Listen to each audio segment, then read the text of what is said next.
I've seen how cancer affects patients and their families. It's heartbreaking to see more and more elderly patients suffering from Alzheimer's disease and the challenges their caregiver faces. My grandmother had a stroke and my aunt suffered from cerebral atrophy, which made me pursue neuroscience research. Cardiovascular disease remains the #1 killer around the world. As of today, there's still no cure for Parkinson's. So there was this patient who suffered from rare retina gene mutations, and it was really hard to see her struggle. Do you know that dengue virus can change in shape very readily? It's able to confuse the immune system and therefore escape from it. So we are studying this to make a better vaccine and therapeutics against them.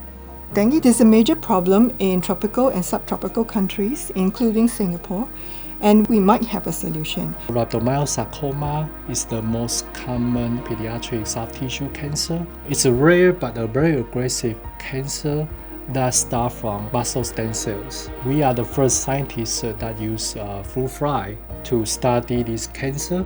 I study how Alzheimer's disease alters different cell types in the brain so we can better diagnose and treat the disease. There is no effective treatment for Alzheimer's, that's why I'm motivated to study that disease.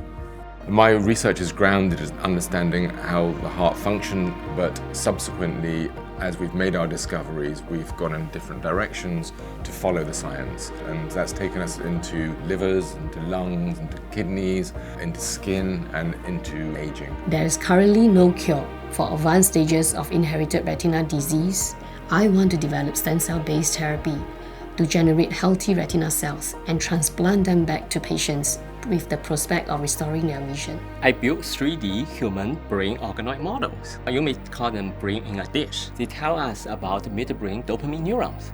How do they develop and how do they degenerate? My team was one of the first in 2016 to build such a model. And ever since then, I've been working to optimize this model to better understand Parkinson's pathogenesis and to develop cell therapy as a cure for Parkinson's. But innovation just won't happen without funding. Research funding is important for us to initiate new research ideas to translate from the bench side to the bedside. With enough funding, we can push the boundary of knowledge through cooperation and advanced technology. Funding allows us to venture into new areas that may lead to new discoveries. And also contribute to our understanding of diseases.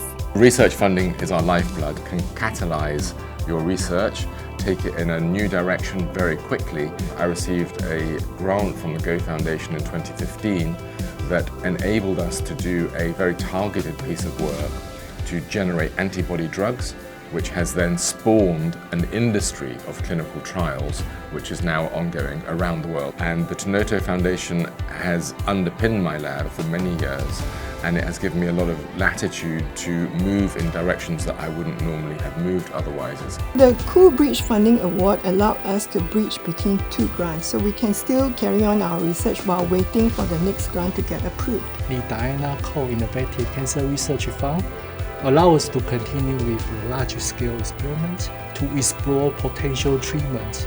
Without this, our progress would have slowed down. Human-induced pluripotent stem cell-based research provides invaluable insight in the human context. However, it is costly and fragile to maintain. So we're grateful for GK Gold Center for Neuroscience. We are very fortunate to be able to conduct the complex research without compromising on quality or scope. Mini brains are very costly, labor-intensive, and it takes a long time to develop. All this makes it challenging for us to get funding through the traditional ways. Therefore, I'm grateful for the Duke-NUS Parkinson Research Fund. It has also greatly boosted our morale, seeing that people appreciate what we do. I'm very thankful and very grateful to the Kotek Puat Treatment for Inherited Retina Disease Research Fund. It has really helped me in accelerating my research, which will eventually benefit millions of patients worldwide. Listening to patient stories and their hopes for better treatment constantly reminds me the value of our work.